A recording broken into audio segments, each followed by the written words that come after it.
Pegue sua Bíblia, abra comigo. Evangelho do Senhor Jesus segundo escreveu Mateus, capítulo de número 14. Evangelho do Senhor Jesus segundo escreveu Mateus, capítulo de número 14. Oh, glória a Deus, glória a Deus. Oh, Jesus, nós chamamos tanto. Oh, aleluia, aleluia. Quem é do glória vai dando glória. Quem é do aleluia vai dando aleluia. Senhor, Tu és o amado da nossa alma, Senhor. Nós louvamos o Teu nome nessa noite. Nós Te agradecemos de todo o nosso coração pela vida que o Senhor tem nos dado, por todo o bem que o Senhor tem nos feito. Aonde nós estaríamos se não fosse o Senhor? Ah, Senhor, só Tu sabes, porque não temos perspectiva positiva alguma distante da Tua presença. Nessa noite nos colocamos diante da Tua presença como Pedro, como quando dizia: para quem iremos nós, se só Tu tens palavra de vida eterna? É por isso que nós viemos até essa casa, é por isso que nós nos reunimos em oração, é por isso que louvamos o Teu nome, porque enquanto Te adoramos, ressignificamos o nosso entendimento de quem devemos ser para o Senhor.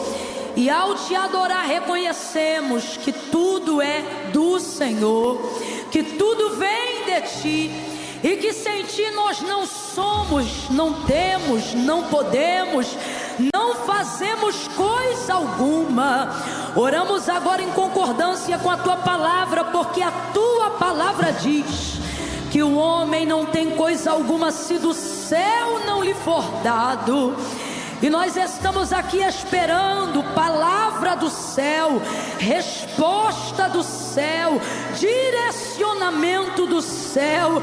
Por isso, Senhor, em nome de Jesus nós oramos.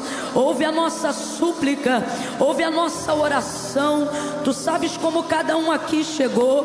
Tem homens aqui que precisam tomar decisões ainda esta semana, mulheres que precisam de um apontamento de qual caminho seguir, se é para dizer sim, se é para dizer não, se é para noivar, se é para namorar, se não é para namorar. São pessoas que estão aqui esperando uma sinalização. Abre a porta da palavra diante de nós nesta noite. Abre a porta da revelação bíblica diante de nós. Porque quando Tu fala, a terra se cala. Quando Tu falas, a voz da dúvida, a voz do medo perde força dentro de nós. Eu oro agora por aqueles que oram comigo. Eu oro agora por aqueles que não conseguem orar, Senhor, cuja mente está tão aflita, tão ansiosa, os pensamentos estão tão confusos que não conseguem nem mesmo se concentrar para orar. Nós oramos por esses também agora e Te pedimos: organiza os sentimentos, organiza os pensamentos e vai colocando em nome de Jesus para fora. Expurga, expurga, espreme, arranca e tira todo pensamento de fracasso, todo pensamento de morte, todo espírito de desistência. Nós denunciamos agora na autoridade do nome de Jesus todo espírito que tenta confundir a mente, toda consciência culpada que tem dificuldade de dar lugar para o arrependimento, porque grande é a culpa, remorso. Eu te denuncio agora, vai saindo, e aonde havia uma consciência esmagada pela culpa, esmagada pelo remorso, eu oro agora o Espírito Santo, em nome de Jesus. Espírito Santo, entra na mente, entra nos corações. Esse povo é Teu, essa casa é Tua, essa mente é Tua, este homem é Teu, porque do Senhor é a terra, a sua plenitude, o mundo e aqueles que nele habitam. te peço, limpa a mente, limpa o coração, aviva a tua obra, aviva com arrependimento, aviva com quebrantamento, aviva com confissão de pecados, aviva com entendimento, aviva com inteligência. Abre a mente e o coração, passe em revista, derrama temor do Senhor sobre os nossos corações nesta noite.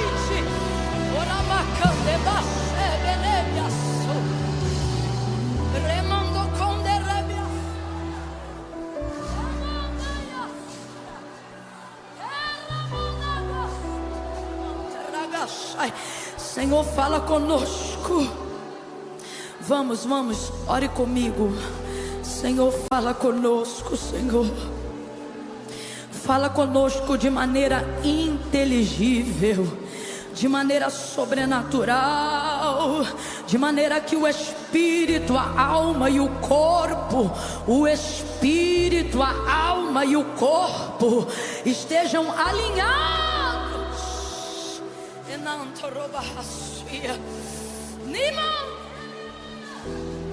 E toda distração, toda dispersão, todo vício digital, perca força agora, todo hábito que está fora da vontade do Espírito Santo, perca força agora em nós, na autoridade do nome de Jesus. Basta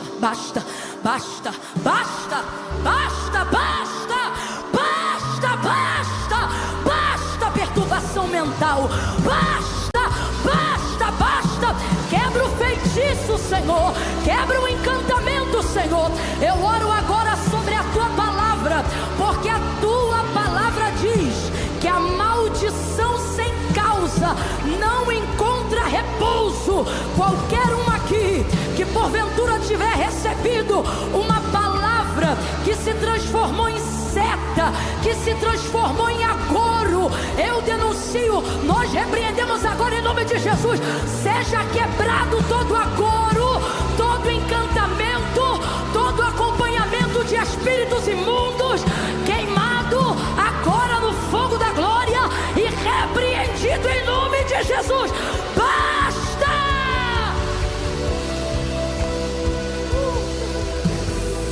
Em nome de Jesus. Diga comigo, em nome de Jesus. Isso, diga em nome de Jesus. Diga amém. Aleluia.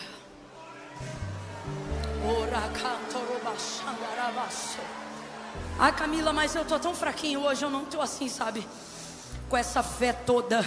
Vem na minha fé, porque eu também tô fraquinha. E é quando eu tô fraca que eu sou forte. E eu vim crente hoje. Diga amém. Diga amém. Abra a boca, rapaz, diga amém. Amém. Oh, glória. Culto, você tem duas opções e uma delas é assistir. É uma opção, assistir. Mas o melhor mesmo é participar. E como é que crente participa de culto, Camila? Igual Abraão, que a palavra de Deus afirma que ele ia sendo fortalecido na fé, dando glória a Deus. Então vai dando glória a Deus aí. Deixa Deus saber que você veio intencionalmente. Dá um glória bem forte para esse crente entender quem sentou do lado dele. Olha para ele assim e diga assim: aleluia. Deixa ele perceber que você não veio para um evento gospel. Deixa ele entender que ele entrou numa casa de oração e se sentou do lado de um profeta do eterno, de um adorador do Deus vivo. Se os pentecostais chegaram, pode adorar. Se os worshipers estão aí, pode engrandecer o nome dele. Adore. É isso. Oh, glória a Deus. Glória a Deus. Ainda bem que vocês voltaram. Menino, tu joga nas 11 e tu é um cara, hein? Oh, glória. Mateus, qual foi o capítulo que eu falei? Não, isso é o livro. Vocês estão me ouvindo bem?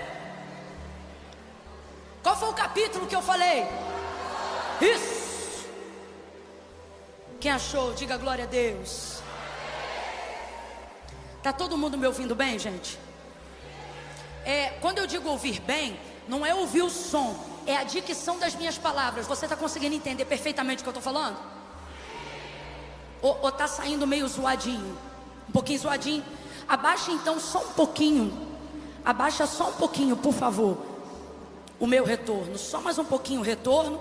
E abaixar só um pouquinho a PA do centro, porque o pessoal da lateral não reclamou. Só o do fundo aqui do centro. Tá chegando mais. Agora foi? Foi? Deixa eu ver se foi. Fala, paralelepípedo. Caquígrafo. Papigaquígrafo. Chegou aí a dicção direitinho? Então vamos ao texto, Mateus 14. Glória a Deus. Irmão, se eu fosse você, eu dava glória a Deus pelo sonoplasta dessa igreja. Você tem noção da dificuldade que é cuidar do som no meio disso aqui tudo? Rapaz, isso aqui é um mundão.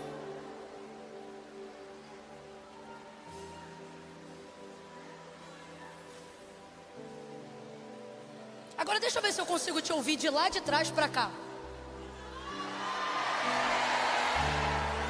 Não tô ouvindo muito não. Eita, agora chegou. Maravilha.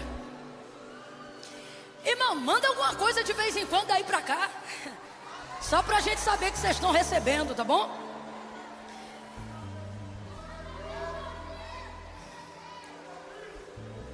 Versículo de número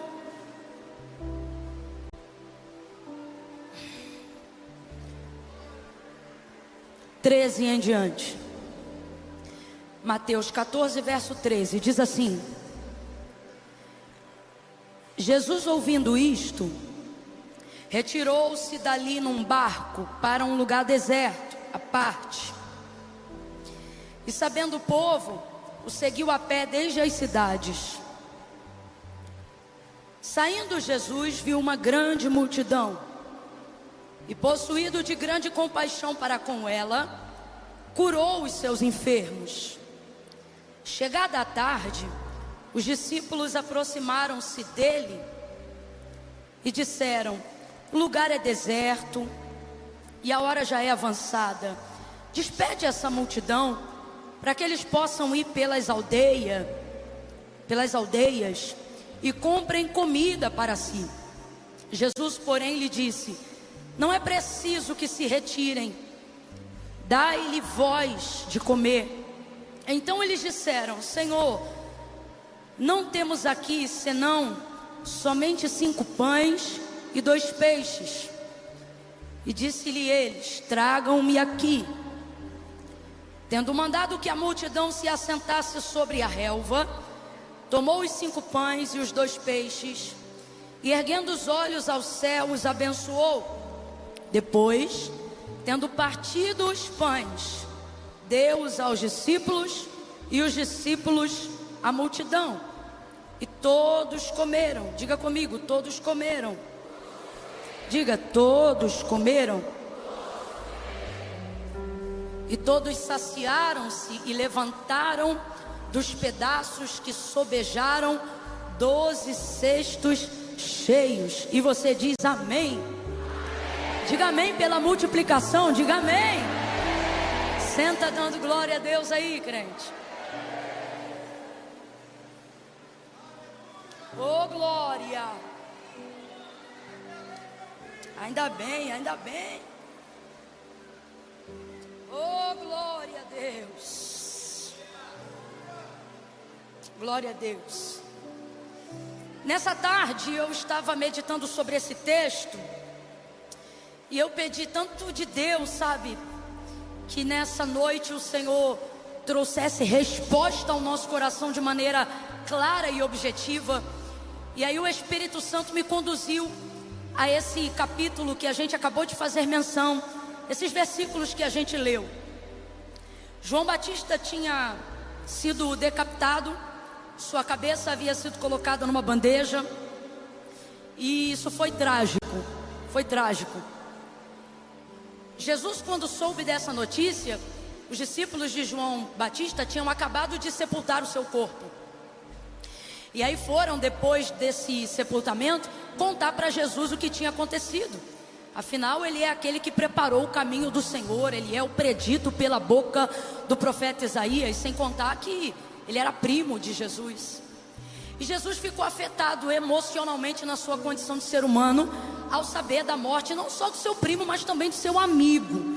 Porque quando Jesus dá testemunho de João Batista, ele mesmo diz que ele era um amigo e era também o amigo do noivo, né? E Jesus fica triste, abalado emocionalmente na sua humanidade pela perda de João Batista, ainda que tenha sido cumprido o propósito que a vida dele carregava.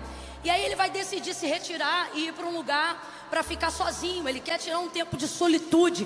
Não é solidão, é solitude. Solitude é saudável e muitas vezes necessária para a organização da ideia, para a reposição ou recolocação, reacomodação dos sentimentos dentro da gente depois de um trauma, de uma dor. Então é exatamente isso que Jesus vai fazer. E como é que Jesus fazia isso? Jesus fazia isso em oração, mas ele orava à parte. Ele buscava estar sozinho em algum lugar nesses momentos. E foi então o que ele foi fazer. Entrou no barco, os discípulos foram com ele, mas ele desejava chegar ali naquela região desértica e subir ao monte para orar.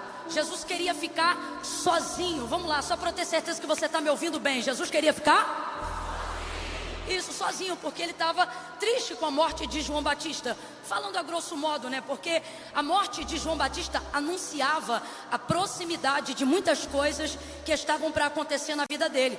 E na sua questão humana, seria impossível ele não sentir, apesar de ser Deus, porque ele estava aqui na terra justamente para ficar passivo desse tipo de sentimento. Então Jesus agora vai para uma região distante, ele quer ficar sozinho, ele quer orar, ele precisa desse tempo a sós com Deus, só que o povo está acompanhando a caminhada dele. Então o caminho que ele vai fazer a barco ou de barco, a multidão vai fazer a pé, e essa multidão vai caminhar aproximadamente de 12 a 13 quilômetros, acompanhando o barco de Jesus de longe na maré, e eles vão paralelos, né, à praia, indo até onde Jesus vai chegar. E aí ocorre que Jesus vai no barco e eles vão a pé. E quando Jesus chega e ele atraca ali a sua pequena embarcação lá no deserto, aquela multidão toda já tinha chegado. E aí ele não conseguiu se retirar para ficar sozinho para orar, porque o coração dele se moveu de muita compaixão quando viu aquele povo lá. Ele estava indo para lá porque precisava orar e queria ficar sozinho, mas aquele povo estava sedento de uma resposta, sedento de uma cura. E o texto vai dizer que haviam muitos enfermos no meio deles. O coração de Jesus, mesmo querendo ficar sozinho, não ficou sozinho. Mesmo querendo se retirar para orar, esperou mais um tempo e não fez aquilo na hora que ele queria ter feito. A compaixão, ela faz isso com a gente. E aí, movido de compaixão, ele fica ali. E mesmo não tendo força, como é que eu vou dizer assim, toda a estabilidade emocional da qual ele pensava que deveria ter para aquele momento, ele vai fazer aquilo que o ministério dele se propõe a fazer. E ele vai curar todos os enfermos naquela tarde. E é um expediente cumprido, porque as horas vão passando. Eu sei que quando ele termina de curar todo mundo, quando ele termina de abençoar todo mundo, quando ele termina de ministrar sobre todo mundo, agora sim, ele terminou aquela parte que era a necessidade do povo. E aí os discípulos, vendo o cansaço de Jesus, obviamente cansados também, vão ficar preocupados com aquelas pessoas que já estavam cansadas de terem caminhado mais de 13 quilômetros para poderem estar ali. As horas avançaram e não tem nada para comer. Então os discípulos vão tentar fugir de um problema que na cabeça deles se anuncia, que na cabeça deles se aproxima. Qual é o problema? Como é que a gente vai alimentar toda essa multidão? Imagina uma multidão semelhante a essa que está aqui nessa noite. Era um número parecido com esse daqui para mais, sem contar mulheres e crianças. Então imagina 12 homens mais um, se sentindo responsáveis pela alimentação de uma multidão como essa, sem ter uma cozinha, sem ter uma despensa, sem ter saca de nenhum cereal disponível para todo mundo comer. Eles mesmos, vez ou outra, precisavam de um milagre. Inclusive Jesus tinha que tirar isso da cabeça deles de vez em quando, porque senão eles atrapalhavam o processo do ofício do ministério de Cristo. À medida que eles caminhavam tanto, vez ou outra eles ficavam pensando: a gente está longe de casa, o que é que a gente vai comer? Ou onde nós estamos aqui, não tem nada. Camille, como é que você sabe disso? Porque foi o próprio Jesus que disse a seus discípulos: eu não quero vocês ansiosos com o que vão comer, nem com o que vão beber, nem com o que vão vestir. Jesus não vai falar isso aleatoriamente, não. Jesus traz essa palavra num momento de peregrinação do exercício ministerial. Por quê? Porque essa era uma preocupação latente e contínua daqueles homens que haviam largado seus empregos, daqueles homens que haviam se ausentado temporariamente de onde estavam suas famílias para servir o ministério do Messias. Então aquilo de vez em quando tomava a mente deles. Jesus já havia ensinado eles, mas vez ou outra aquilo vinha. Então, se eles já tinham essa preocupação com eles, imagina agora se sentindo sobre a responsabilidade de uma multidão equivalente a essa multidão que está aqui nesse culto nessa noite. O desespero começa a tomar conta. Aí eles vão até onde Jesus está e dizem assim: Senhor, já está muito tarde, a hora já avançou, começa a liberar o povo e manda todo mundo embora. Eu estou falando a grosso modo que é para todo mundo entender. Manda todo mundo embora. Os discípulos começam a falar para Jesus que é para dar tempo, por causa da hora, desse povo encontrar alguma estalagem, alguma mercearia, alguma porta de algum comércio aberto, para que eles possam comprar comida para si e se alimentar. Como quem diz assim: ó, o Senhor já fez até aqui, agora se desvencilha dessa responsabilidade, porque é muita responsabilidade, vai dar problema. Sabe assim, quando você sente que o problema está anunciando que está chegando?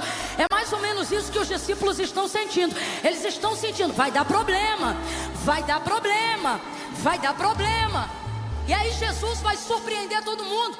Jesus vai dizer assim: olha, mas não tem necessidade de mandar ninguém embora, não. Senhor, mas sabe? Não tem necessidade de mandar ninguém embora, não. E aí eu estava no quarto do hotel e o Espírito Santo ministrou o meu coração.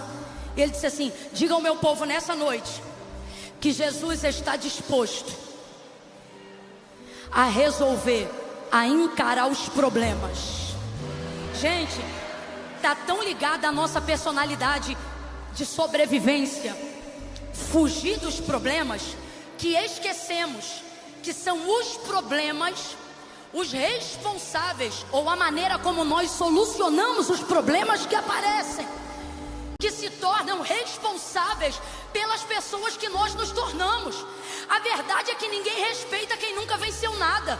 A verdade é que ninguém admira ou se inspira quem nunca encarou nada, quem nunca enfrentou nada.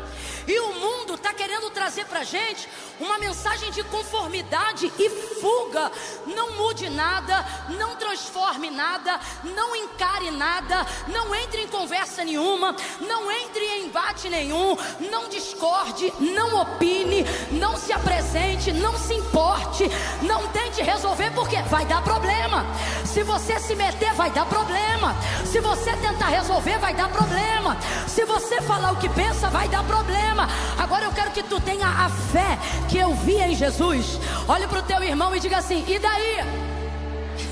E daí o que, Camille? E daí que ninguém quer problema. Só que Jesus nos trouxe hoje aqui para dizer para nós: ei, eu estou disposto a encarar. Eu vou encarar o que você chama de problema. Eu vou encarar o que você chama de dificuldade. Me coloca na frente que você vai parar de fugir. Me coloca na frente que você vai parar de ser covarde. Me coloca na frente que você vai parar de milindre. Me coloca na frente que você vai parar de medo. Me coloca na frente que você vai parar de mediocridade. É muito simples o que eu estou pregando aqui, mas é difícil viver isso na prática. Veja, Eles se sentem responsáveis por aquela multidão, mas ao mesmo tempo pensam, matematicamente falando, nós não temos condições de alimentar toda essa multidão. Então qual é a melhor forma de resolver uma coisa que está se tornando um problema? Impedir com que aquilo progrida para tornar-se um problema. Então manda embora. E com isso a gente está ficando fraco, gente. Fraco, sem ideia, sem criatividade, sem dínamos, sem potência, sem cadência, sem ritmo. Eu vou falar rasgado que é para todo mundo entender. Irmãos, a geração do avivamento não pode ser reduzida a uma cambada de frouxo, que tem medo do que vão dizer, do que vão pensar, e tem medo e começa a fugir de todas as demandas, para não ter que se responsabilizar com nenhuma delas. Eu não estou criticando declaradamente os discípulos, mas eu quero enaltecer a lição que Jesus quer passar para aqueles que o seguem, nós. E a lição que ele está dizendo é: se disponha a antes de canalizar a energia que eu te dei, os milagres que eu posso realizar, as ideias que eu posso te dar, as multiplicações que eu posso trazer, aquilo que eu posso fazer. Ei, antes de perder a energia que eu posso canalizar para você botar a tua mente para resolver esse problema, pare de canalizar a sua mente e a energia, a unção, o dom, o talento que eu te dei para fugir. Você pensa assim: olha, Camila, mas a gente não tem dinheiro. Mas nem tudo é dinheiro. Ah, Camila, mas a gente não tem tempo. Não, irmão, a gente não tem disposição. O que o Senhor está dizendo é: eu estou disposto a encarar tudo que você estiver disposto a resolver. Ah, não, você não entendeu não, eu vou repetir. Ele não está falando se você tem recurso ou não tem recurso. O que ele me trouxe aqui para perguntar hoje a você é: tem disposição? Porque se tu tiver disposição, eu tenho a solução. Ao invés de fugir, mata essa bola chamada vida no peito. Jesus trouxe alguém hoje aqui, e o que ele está dizendo é: quem manda embora é porque quer ir também, mas para quem quiser ficar, eu crio solução. Jesus está dizendo para a gente: eu estou sentindo uma graça de Deus aqui. É a primeira vez que eu te peço isso essa noite. Levanta a mão direita o mais alto que você puder. Vamos embora. Coloca a esquerda na mesma altura, vai. Quando eu disser 3, bota a mão no ombro do vizinho, mas não bota de qualquer jeito não. Quando eu disser 3, tu vai botar a mão no ombro dele, vai sacudir ele e vai dizer: aonde tem disposição, nunca falta solução. Aonde tem disposição, nunca falta solução. 2, prepara. 3, fala pra ele: aonde tem disposição, Jesus entra com solução. Se tiver disposição, ele entra com solução. Mas se quiser fugir, não vai ver milagre, não vai ver multiplicação, não vai se tornar especialista, solucionador. Se eu fosse você, eu batia na mão de uns 3 e dizia para eles: fica que Jesus resolve. Fica que Jesus resolve. Encara que ele abre a saída. Encara que ele dá um jeito. Disposição.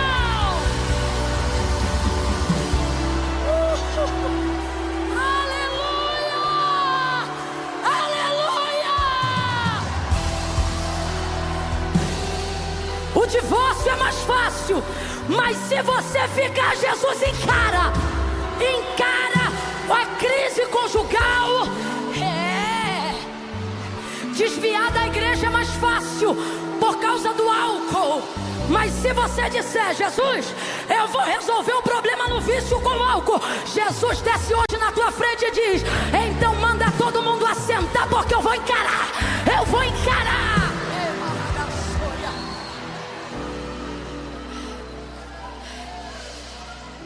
Não existe nada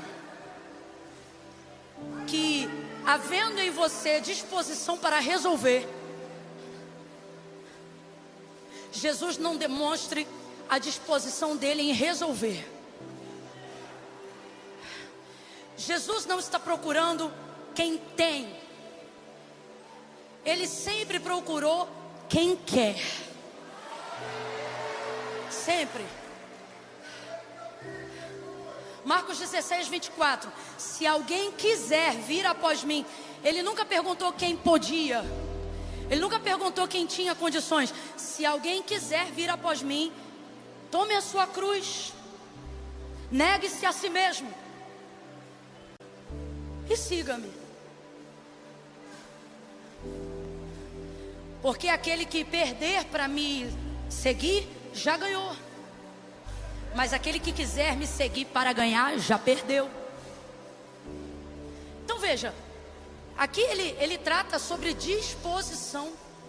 Ele sabe que a gente não tem um recurso para resolver tudo.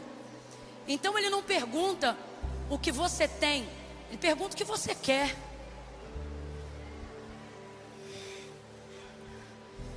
Você vai ver enfermos. Lembra do Bartimeu, o homem que não podia ver? Ele está clamando: filho de Davi, tem compaixão de mim.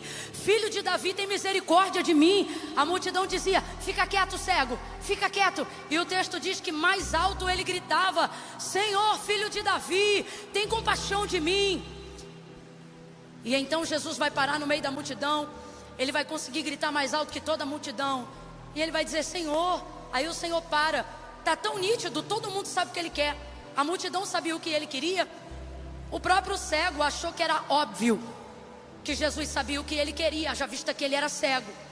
Mas quando Jesus olha para ele, ele pergunta para Bartimeu: o que queres que eu te faça? Porque não é sobre necessidade, é sobre o que você está disposto. Não é sobre ser óbvio ou não ser óbvio. Jesus está dizendo: é Jesus, tá? Porque ele sabe que a gente não tem condições na gente mesmo. Então ele está dizendo: se você ficar, eu estou disposto a encarar. Eu vou encarar esse gigante que é maior do que você, essa dívida que é maior do que você. Encarar é meu linguajar, grosso modo. A verdade é que nada encara ele. Nada encara ele. Ele é incompetitível. Então Jesus está falando com a gente aqui: ó, eu não quero que você tenha o plano completo. Eu só quero que você demonstre a disposição. Qual é a sua disposição? Você quer ficar casada? Você quer ficar casado? Então demonstra a disposição que Deus vai entrar nessa crise conjugal. É o que? Esse CNPJ foi Deus que te deu? Você quer abrir falência? Ou acredita que Deus te deu e quer lutar para essa empresa? Ah, Camila, mas eu não tenho a solução. Jesus te trouxe hoje aqui para dizer para você: ei, a solução sou eu, a disposição é sua. O que você quer? Porque o problema não é ele não fazer, ele vai fazer. O problema é que você já chega diante dele dizendo o que você quer fazer. E normalmente o que a gente quer? Fugir. Fugir de problema é o que a gente quer. Só que os profetas se tornavam profetas e eram reconhecidos como profetas, não porque fugiam de problemas, mas porque eram as pessoas certas para serem procuradas quando um problema aparecia. E era isso que tornava eles reconhecidos. O testemunho de Samuel diz assim, ó: Samuel, reconhecido por profeta do Senhor, desde Dan até Berseba. Se fosse no Brasil, é como se o autor estivesse dizendo assim, ó: reconhecido como profeta do Iapoque ao Chuí. Por quê? E aí o texto vai dizer: nenhuma de todas as palavras que saíram da sua boca. Aí o que o testemunho está dizendo, que não é só as palavras que Deus falava em sua boca, não. É as palavras que ele também dizia. Deus garantia. Aí o texto diz: nenhuma de todas as palavras que saíram da sua boca, o Senhor deixou cair em terra. Elias, a mesma coisa. Você lembra quando Elias disse assim, olha: sob a minha palavra eu digo que não vai cair chuva, nem orvalho do céu. Isso não foi Deus que mandou ele dizer, não. Se você olhar o texto direitinho, você vai ver que isso aí foi ele que disse. O que é que Deus fez? A mesma coisa que o texto aponta que Deus fazia com Samuel. Sustentou a palavra dele, porque ele tinha crédito, tinha vida com Deus. Então Deus sustentava o que mandava dizer e também sustentava aquilo que eles falavam, para que o testemunho dele como Deus continuasse sendo sustentado na vida desses profetas. Agora, como que esses homens desenvolveram tamanha fé, tamanho poder para a solução? Gente, aquela menina da casa de Naamã era um capitão de um grande exército. Uma menina que sabia quem era o profeta Eliseu, ela vai dizer para esse homem: olha, tem um senhor na minha terra que se o senhor conseguisse falar com ele, o senhor não ia ter mais essa lepra. Naamã, o sírio, vai lá onde estava o profeta. O endereço das casas dos profetas eram públicas, porque os problemas eram levados até lá. A gente quer ter testemunho, quer ter vida com Deus, mas Deus nos confronta nessa noite aqui dizendo: como eu vou ser glorificado? Como eu vou trazer reconhecimento? Como a minha glória vai se manifestar? Se de tudo que eu te dei, você só usa a sua inteligência, a sua matemática, seu recurso e sua criatividade para fugir de toda a parcela, de todo o cartão, de todo o problema de família, de todo o problema espiritual. Você odeia gente com problema, você foge de gente com problema, você não dá 5 minutos para aquela irmã que é esquisita, para aquele irmão que é esquentado. Por quê? Porque você quer vida perfeita, mas a verdade é que a tua vida perfeita vai acabar já já. Por quê? Porque a vida de quem tem uma vida que vale a pena tem que ser a vida de quem aprendeu, irmão, o ritmo da vida. E qual é o ritmo da vida? O ritmo da vida é que perfeição humana é utopia. A verdade da vida é que tem dia que a gente está lá em cima, tem dia que a gente está lá embaixo, tem dia que a gente tem dia que a gente não tem. A verdade é que tem dia que tu tem saúde, tem dia que tu está enfermo. Esse mundo está em rotação, e o mundo espiritual também, e você quer manter numa linha reta. A frequência cardíaca, quando entra em linha reta, é só para dar hora do obituário. Você está me entendendo? Agora, quando tem vida, é eletrocardiograma, é o gráfico subindo e descendo. E a gente vai aprendendo a entrar no ritmo e no compasso. Camille, como é que eu faço isso? Não é fugindo, é encarando. Você vai atender essas chamadas de telefone essa semana. Pare de fugir dos seus credores, pare de fugir, pare de fugir, pare de fugir de tudo aquilo que tem te perseguido, que tem te humilhado. Cachorro só late enquanto a gente corre.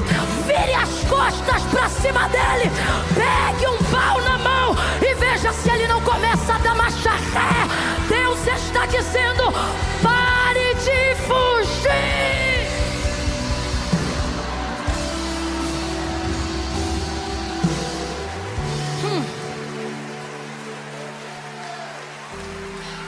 Ninguém vai embora. Essa hora me lembrou a cena de um filme que eu não vou dar ibope porque não combina. Ninguém vai subir. Rapaz, ninguém vai embora. Ninguém vai sair. Eles querendo fugir. Ninguém vai. Ninguém vai. Vou falar diretamente com alguém que entrou aqui numa crise dizendo assim: Senhor, o menino está me dando muito trabalho, mas eu vou fazer as malas dele e vou mandar ele para morar lá com a minha mãe. Vou falar do jeitinho que eu recebi aqui do Senhor, tá? Vai mandar ele para casa de ninguém. Ele é teu filho, vai ficar na tua casa. Tu vai encarar essa educação e vai ver Deus agir no expediente do turno que você não pode cobrir enquanto você cuida dele como mãe solo. Senão você nunca vai ter o potencial que hoje você vê na sua mãe. E nunca será o potencial que as outras pessoas precisam ver em você. Então, Jesus diz: olha, vou ficar. Todo mundo vai ficar. E vocês vão ficar. Então eu quero que você aprenda essa lição, e eu só dou mais 2. Jesus está disposto a encarar a demanda da qual nós queremos fugir. Então, se ele vai encarar, eu vou ficar. Posso ouvir um amém? Essa não pode ser só a minha verdade, tem que ser a sua também. Tenta dizer comigo assim: se Jesus encara, eu fico. Isso. Ele disse: manda, ninguém vai embora não, vai ficar todo mundo aí. São nesses problemas e nessas crises que a glória de Deus é manifestada. Sabe essa palavra que eu acabei de reproduzir, que era a palavra que o Elias disse: sobre a minha palavra não vai cair nem orvalho, nem chuva sobre a terra. Rapaz, aquilo trouxe uma fome, foi um desastre. Aquilo ali foi problema. Eita, mas deu muito problema.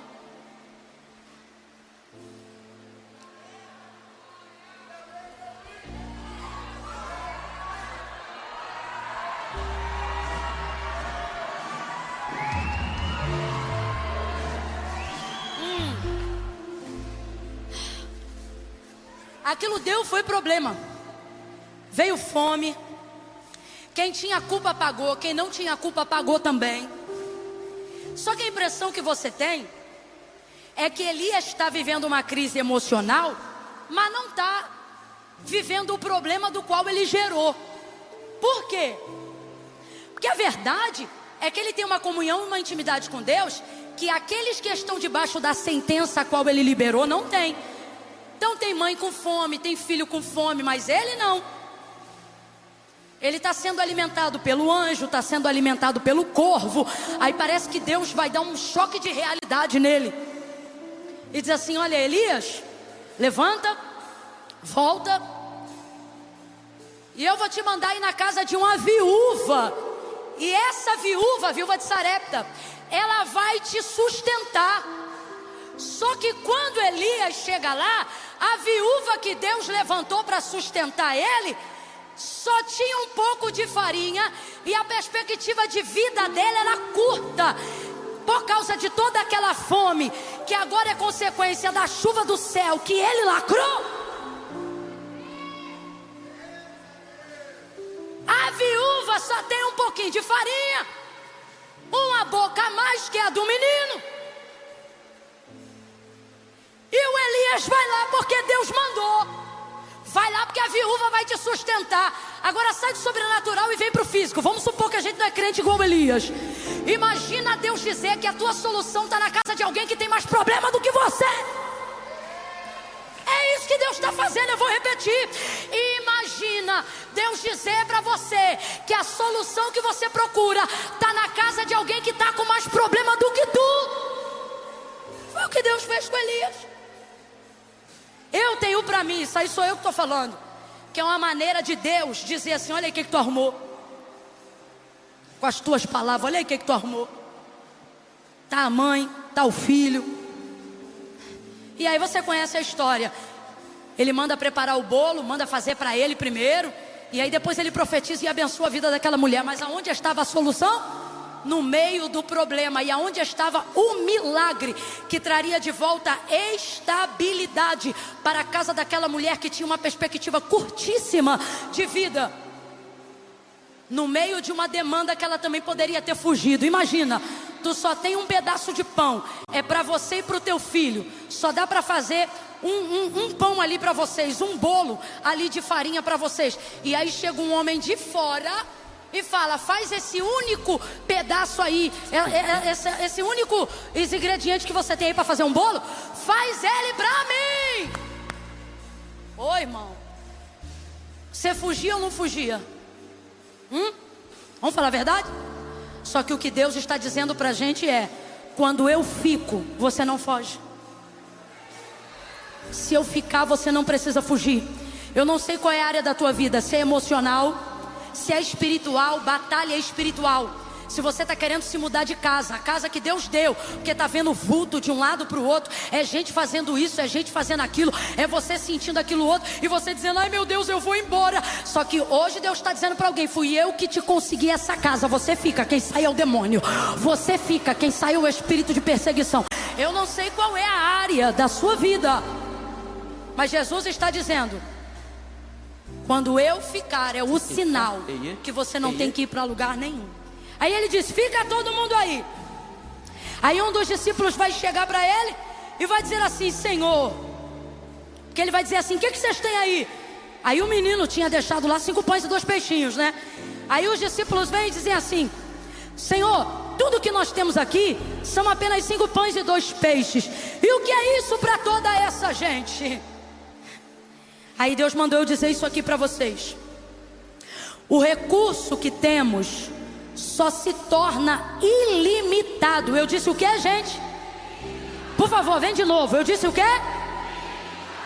O recurso que nós temos só se torna ilimitado nas mãos dele. Na nossa mão dá para nós, na mão dele vai dar para todo mundo. Então você tem que parar de fugir de quem te dá demanda, porque muitos milagres só estão sendo possíveis na sua vida porque você não anda na sombra, mas anda acompanhado de gente que motiva Deus a fazer coisas através de você. Deu para entender o que Deus está falando aqui? Que é isto para toda essa multidão? Então eles oferecem, mas ao mesmo tempo se constrangem daquilo que estão oferecendo, porque no fundo não querem que seja utilizado e também não acreditam que aquilo possa ser o suficiente para aquela multidão de mais de 5.000 pessoas reunidas ali. Aí Jesus diz assim: traga-me aqui. O que ele está dizendo? Bota aqui na minha mão. Aí pega os 5 pães, os 2 peixes. Eu não sou de ficar correndo atrás de número na Bíblia, mas tem número que é muito emblemático. São 5 pães e 2 peixes. Isso totaliza 7 itens. E eu não preciso forçar, não precisa ser teólogo. Todo mundo aqui sabe que 7 aponta para aquilo que é suficiência, para aquilo que chamamos de perfeito. Então veja, você pensa assim: eu não tenho como resolver, eu não tenho como ajudar, eu não tenho como pagar, eu não tenho como curar. E o Senhor está dizendo: bota na minha mão o que você tem. Por quê? Porque é o suficiente para eu fazer o que eu vou fazer. 7 aqui é perfeição. Você pensa que todo recurso que você tem é pouco, você pensa que toda inteligência que você tem para resolver isso é pouca, você pensa que todo o dinheiro que você tem para resolver isso é pouco, você pensa que a eloquência que você tem é pouca, que os amigos que precisaria ter para fazer são poucos, mas Deus te trouxe hoje aqui para dizer: só é pouco na sua mão, na minha mão é o suficiente. Então o que eu tenho que fazer, Camila? Essa é a parte mais difícil. A parte mais difícil não é ver Jesus trabalhar. A parte mais difícil é dar a Ele autonomia para mexer no que estava seguro na minha mão. Essa é a parte difícil.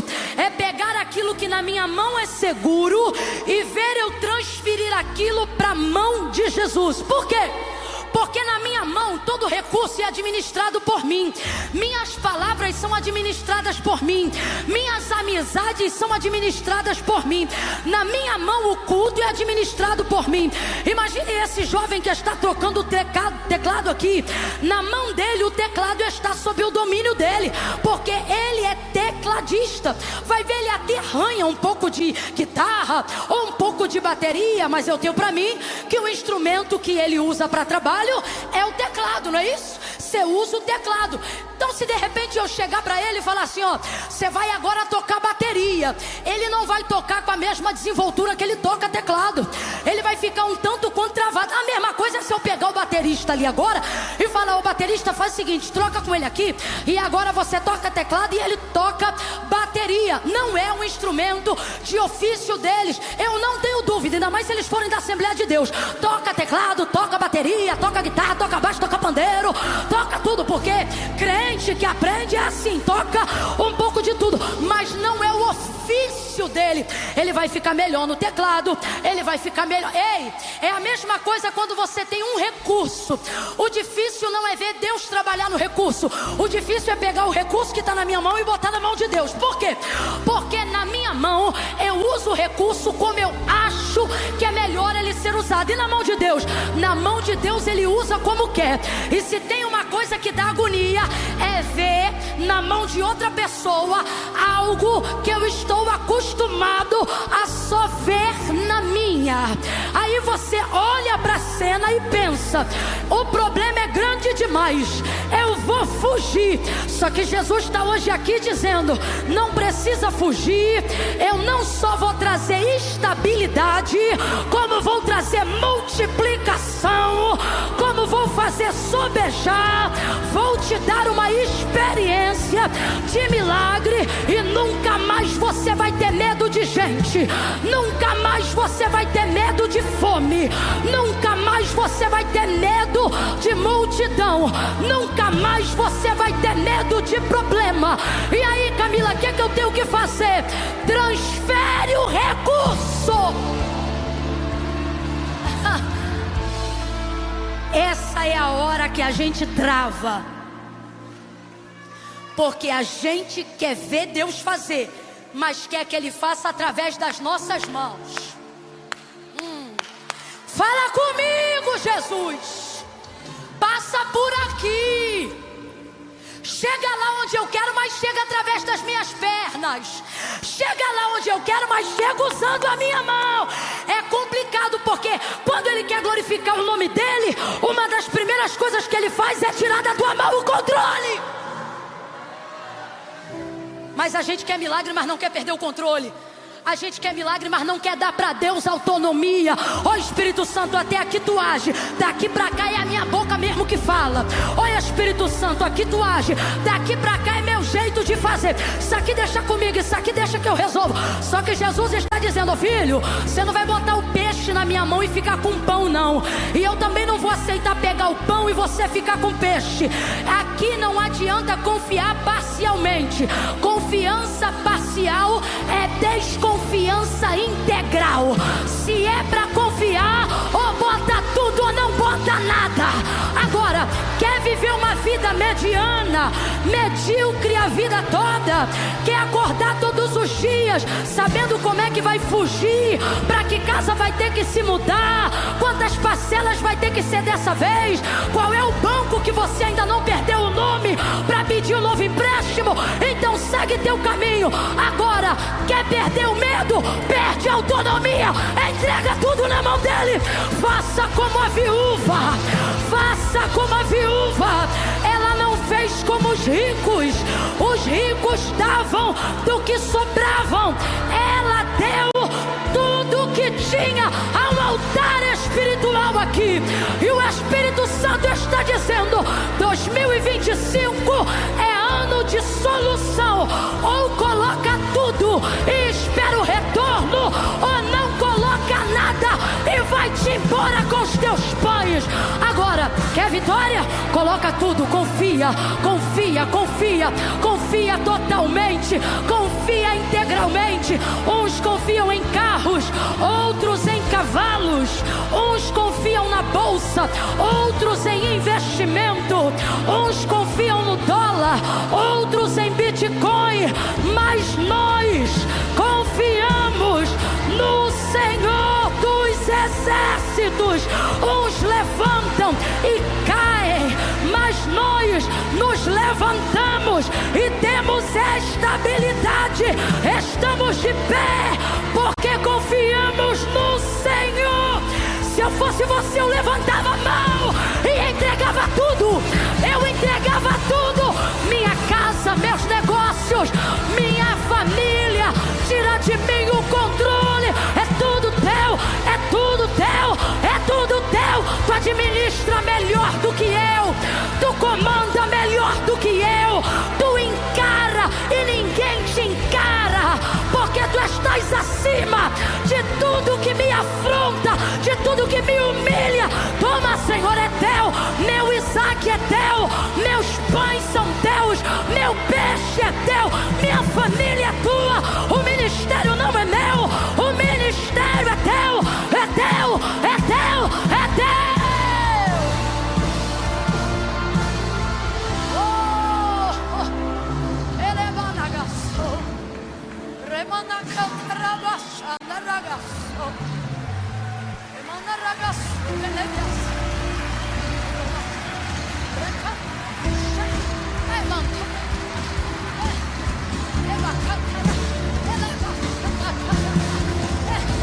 Camila tá fazendo o quê? Eu não sei você, mas eu tô entregando. Eu tô entregando e eu entrego tudo. Eu entrego o corpo, a vida, a alma, o fôlego, o espírito. Entrega tudo.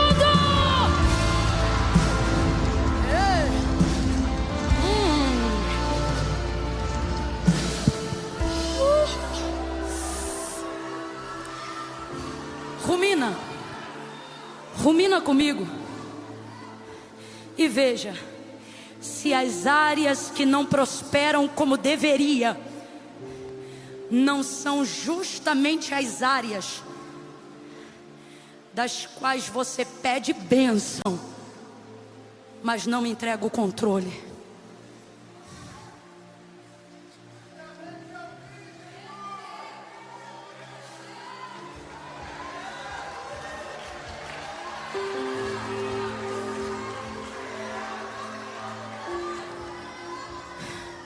Senta que falta só mais um para não cansar.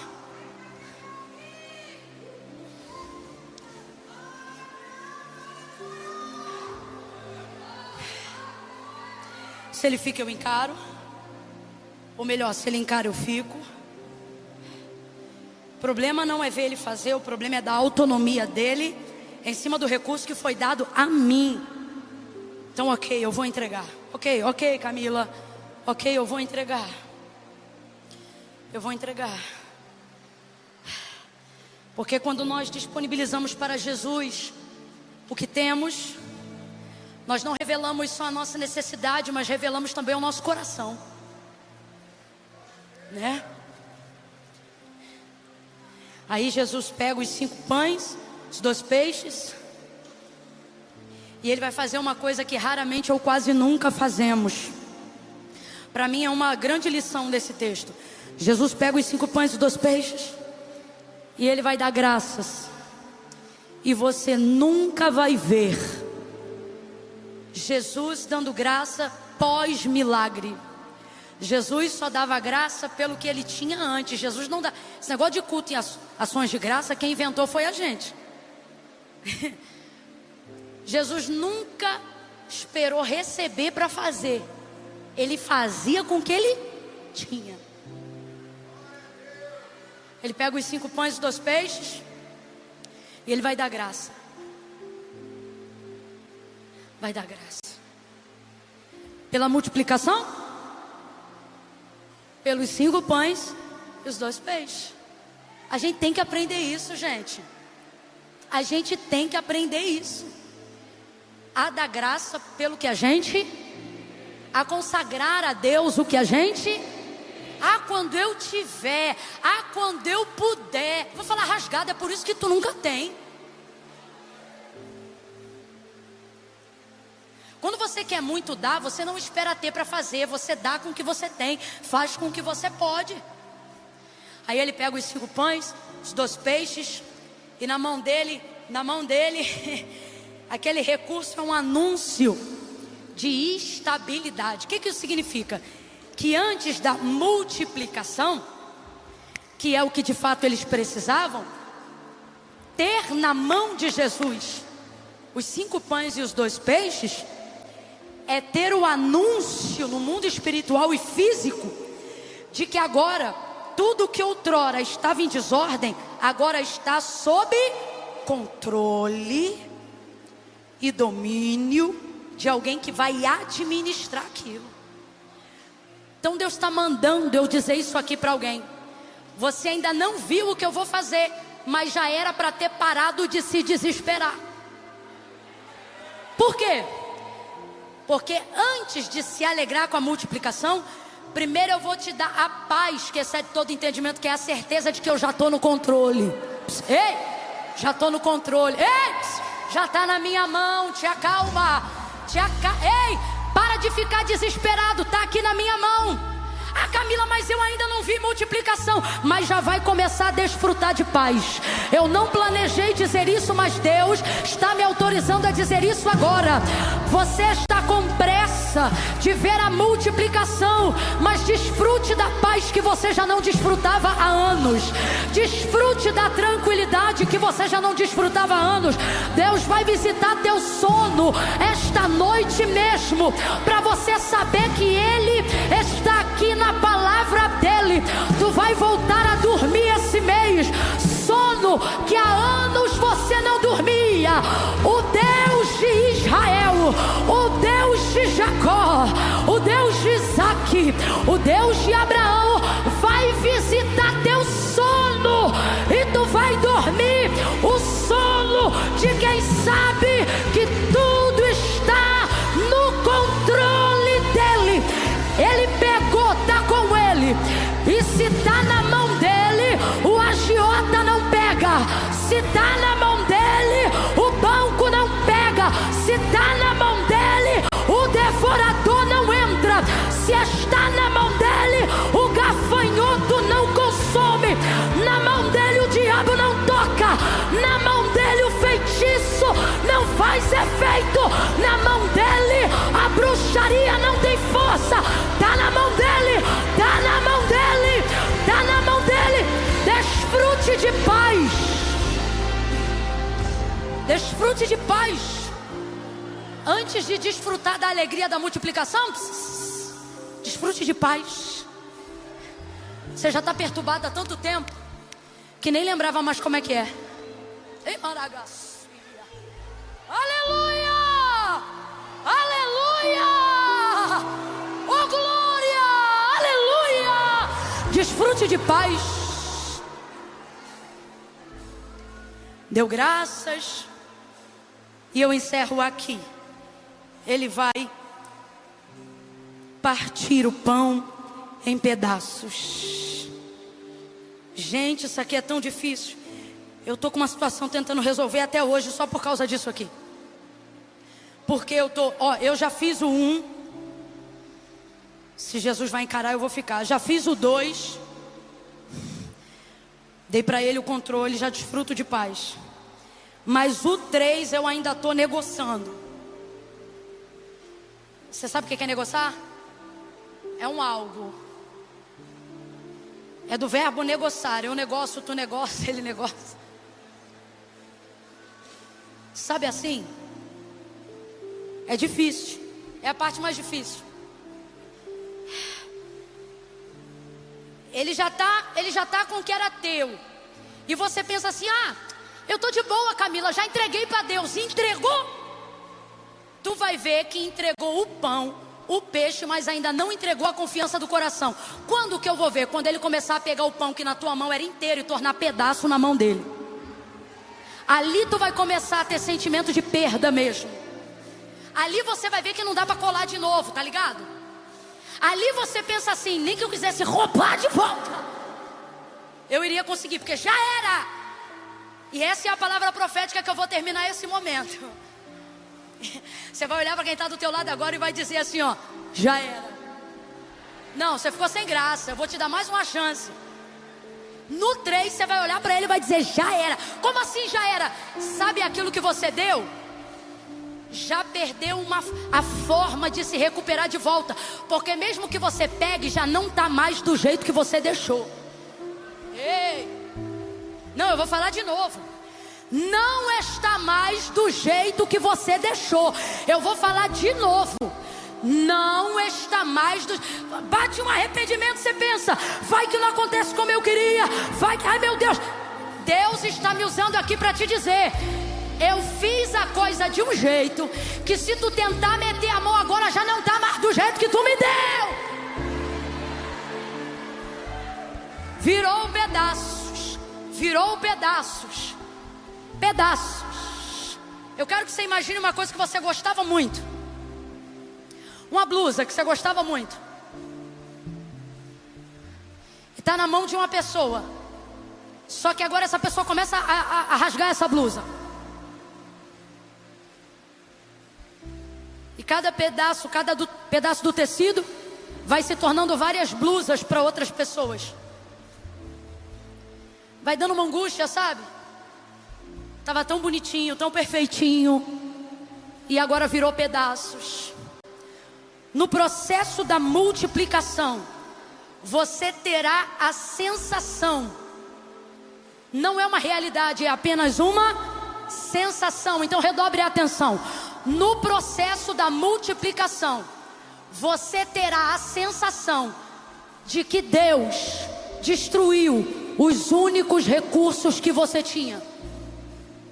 Só que não é destruição, é um método que você não conhece de compartilhamento.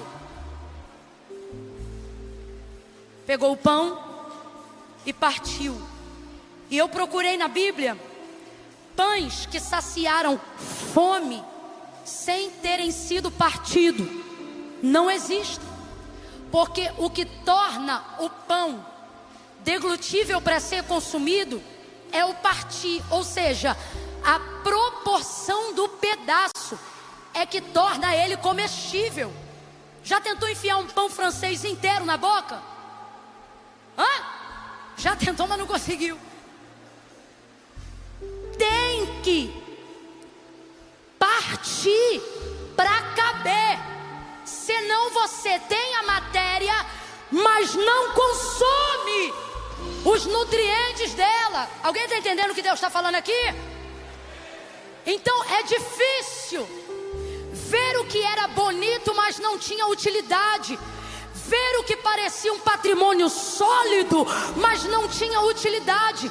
Aí de repente pegamos e entregamos tudo para Deus, e a impressão que a gente tem é que Deus está pulverizando, mas não é. Deus está dizendo: entenda, na minha mão, o que antes era um monumento vai ganhar movimento. Vocês estão acostumados com monumento, vocês gostam de monumento, mas eu gosto de movimento. Avivamento não é monumento, avivamento é movimento.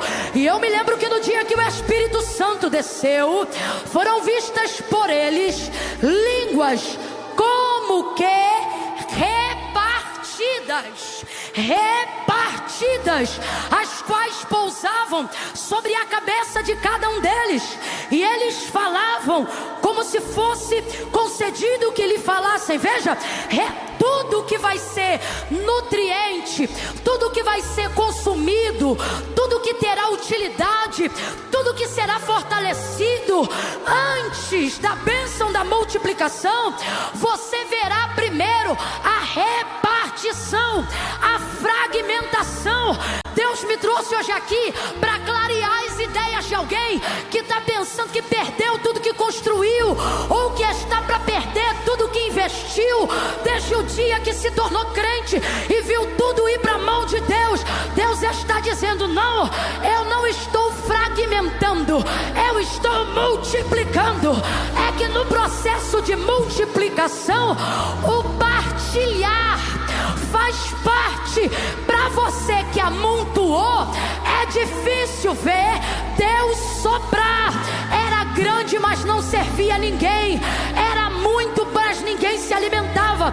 Agora está partido e mais de 5.000 vão comer. Aí você pensa: mas está tão pequenininho. Está pequenininho, mas está alimentando todo mundo.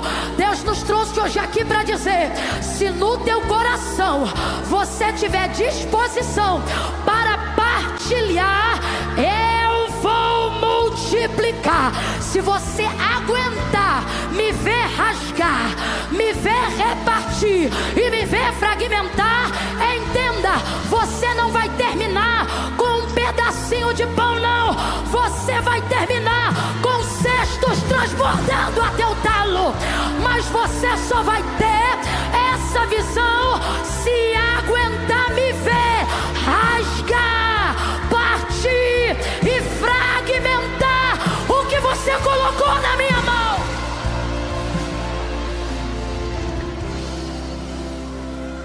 Tá apegado? Não consegue entregar? Ok, não é obrigado. Mas não verá multiplicação. Multiplicação é para quem aguenta ver Deus rasgar o pão. Lucas capítulo 22. Sabrinão, o texto diz assim: é a última ceia de Jesus. E ele pega o pão depois da Páscoa e agora faz a ceia. E aí ele pega o pão e, tendo dado graças, o partiu e disse: comam, este é o meu corpo, que é entregue por vocês. Quem vai ser moído por nós? Jesus. Humilhado por nós? Jesus. Esbofeteado por nós? Jesus. A única maneira de consumirmos o corpo de Cristo hoje é porque ele foi amassado no Calvário, fragmentado na cruz. Está entendendo? Ele tornou possível que cada um aqui pudesse receber.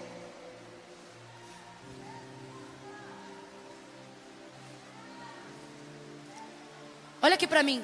Se é só para você, você não precisa de milagre, cara. Você precisa de plantão. Continua virando um plantão um atrás do outro. Enche tua conta, enche teus recursos, troca de carro todo ano e esquece da tua família, dos teus amigos, dos teus parentes. Você não precisa de milagre. Você pode viver para o seu umbigo. Quem vive para o próprio umbigo não precisa de milagre. Quem vive para o próprio umbigo não precisa de multiplicação. Você já tem tudo que você precisa: saúde e trabalho, igual à disposição, dinheiro até não querer mais, vai com tudo. Agora eu vim falar de milagre. Eu vim falar sobre perder o controle. Eu vim falar sobre, não é nem perder no sentido de não saber que tem, é saber para quem deu. Eu vim falar sobre corações cujo combustível é a compaixão. Senhor, queria ajudar a fulana, queria ajudar o ciclano, mas o Senhor sabe, eu não entro na causa dele porque não posso, não resolvo o problema dela porque não posso. Aí Jesus vem nesse culto, ouça hoje aqui, para dizer: se é compaixão que tu tem, fica que eu vou encarar por você, eu vou multiplicar. Mas você tem que estar disposto a me deixar fragmentar. Por que que ele parte? Porque ele também se deu. Ele disse: olha, vossos pais receberam o maná, o pão que desceu do céu lá no deserto, e consumiu e não adiantou nada, mas eu sou o pão vivo que desceu do céu. Então quando ele parte o pão, ele tem autoridade para fazer isso, porque ele se entregou por nós. Então ele não está fazendo nada, ele não está te pedindo para fazer nada que ele não fez primeiro. Você está empoderado por Deus para fazer isso. Aqui ó, eu quero falar para quem tem compaixão, para quem está com o coração queimando, para abrir ONG, projeto social, para poder ter uma área na empresa para abençoar alguém. Eu estou falando com essas pessoas, para quem tem o coração na família, no DNA, para quem quer mudar a história da família, da hereditariedade, para quem quer um antes e depois de Cristo na sua vida. É com você que eu estou falando. Para você Jesus está dizendo: ei, entrega tudo que eu vou repartir, mas quando acabar, tu não termina pobre e nem termina igual você estava antes de me chamar, não. Tu vai terminar com os cestos lotados, porque vai ter sensação de perda, mas ela é temporária. Por que é temporária? Porque o fim da história não termina com perda, termina com multiplicação. Vai multiplicar. Seja profeta, bote a mão na mão de alguém agora. Pega a mão de alguém, pega a mão de alguém aí agora, pega a mão de alguém. Diga para essa pessoa assim, ó: receba. Tá fraco, diga: receba. Bora, bora, diga: receba. Receba força, paz, equilíbrio para ver Jesus fragmentar recursos. Sobre essa palavra, solte a mão dele.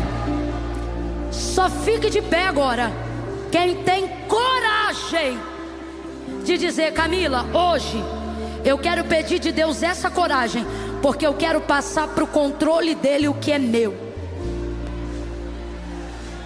Camila, eu ainda não estou com essa coragem. Fique sentado que eu vou orar por você. Mas só fique de pé agora quem ouviu a palavra e disse: fez todo sentido para mim. Eu estou com áreas travadas na minha vida, aonde tudo que eu quero é ver Deus fazer, mas está sendo muito difícil entregar para Ele a autonomia.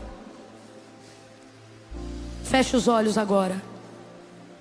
Feche os olhos agora. Oh meu Deus, ajuda aí ainda. Ajuda aí, Léo, glória a Deus. Eu vou fazer uma última oração para essa palavra. Nós ainda vamos receber mais uma porção. Isso que eu preguei agora foi para a tua paz. A multiplicação vem aí. Mas eu vou fazer essa oração.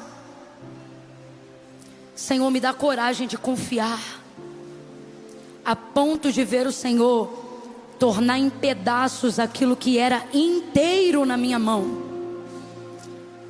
Eu estou falando aqui, irmãos, e eu estou debaixo de um temor tão grande, porque Deus está dizendo assim, olha, desse jeito. Eu que estou parafraseando, tá? É como se Deus dissesse assim, pergunte para ele, para ela, não precisa perguntar para o teu vizinho não. Eu estou parafraseando como se Deus estivesse falando aqui. Como se ele dissesse assim, olha, pergunte para ele ou para ela, se em algum momento da vida dele ou dela, eu não fui digno da confiança dele. Se eu não fui digno da confiança dela, se eu sou imprudente para usar os recursos dela, se eu sou consumista, descontrolado. Deus está dizendo aqui a alguém, eu sou digno da sua confiança. Feche os olhos, feche os olhos. Agora comece a pedir para Ele, Senhor, me dá fé para confiar no teu caráter. Muda o meu caráter, para que eu possa confiar no teu, porque eu estou espelhando ou o meu, ou o de alguém no teu. Isso está atrapalhando a minha confiança, mas tu és digno da minha confiança. E eu estou cansado de fugir de problemas. Estou cansado de viver de maneira mediana, medíocre. Não que há demérito nisso, mas é porque a minha vida configura a minha fé. E a minha fé tem sido parcial, assim como a minha confiança. Por isso nessa noite, esta palavra me confronta, esta palavra me constrange, porque eu quero milagre, eu quero multiplicação, mas não quero perder o controle. Então, pelo amor de Deus, em nome de Jesus, me dá coragem, me dá coragem, me ensina a confiar. Fecha os olhos, curve a cabeça, se humilhe, se humilhe. Eu vou orar agora. Quando eu disser amém, eu vou pedir o Léo e a Ju para adorarem ao Senhor com apenas um refrão. E é o tempo que a gente vai ter para dar para Deus autonomia. Comece dando autonomia do teu tempo. Ah, eu gosto de vir no culto, mas tem que acabar a hora que eu quero. Dá um pouco da autonomia para Deus hoje. Deus, eu vou ficar aqui enquanto o Senhor estiver falando comigo. Fala com Ele. Peça ao Senhor. Me dá coragem, Senhor. Me dá coragem para confiar.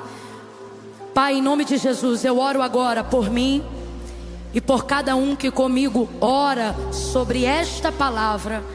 Aumenta a confiança e tira de nós a centralização do controle de tudo. O sangue de Jesus tem poder. Desde que dominamos tudo e controlamos tudo, não vemos mais milagres e fugimos continuamente de problema. Mas chega, hoje nós queremos te pedir um basta para o mês de março, um basta para o mês de março, que seja um mês aonde vejamos o Senhor utilizar nossos recursos emocionais, nossos recursos espirituais, ministeriais, nossos recursos físicos. Usa nossos braços, nossas pernas, nosso corpo para a tua vontade, nossos recursos financeiros para os teus projetos, para os teus propósitos. Prova-nos nesta palavra, prova-nos nesta palavra, para que possamos te entregar o controle de tudo, crendo que tu cuida melhor do que nós e de que tu há de multiplicar para a glória do teu nome. E esta história não terminará